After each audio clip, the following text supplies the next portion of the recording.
بسم اللہ الرحمن الرحیم۔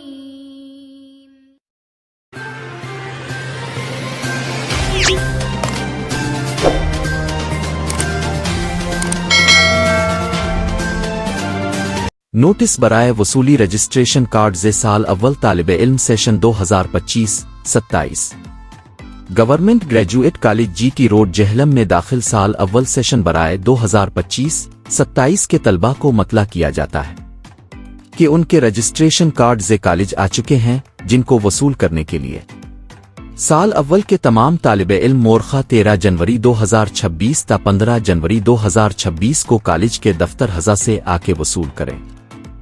تمام طالب علم رجسٹریشن کارڈ میں درج اپنے قوائف بغور چیک کریں۔ کسی بھی قسم کی غلطی کی درستگی کے لیے طالب علم جلد از جلد درخواست کے ہمراہ دفتر کے کلرک سے رابطہ کرے تاکہ راولپنڈی بورڈ سے بروقت درستگی کروائی جا سکے۔ نوٹ: قوائف و مضامین اور گروپ کی تبدیلی کی فیس راولپنڈی بورڈ کے شیڈول کے مطابق دفتر حضا میں جمع کروانا لازمی ہوگی، بغیر فیس کے قوائف کی درستگی نہ ہو سکے گی۔ بحکم principal, government graduate college G T road Jhelum.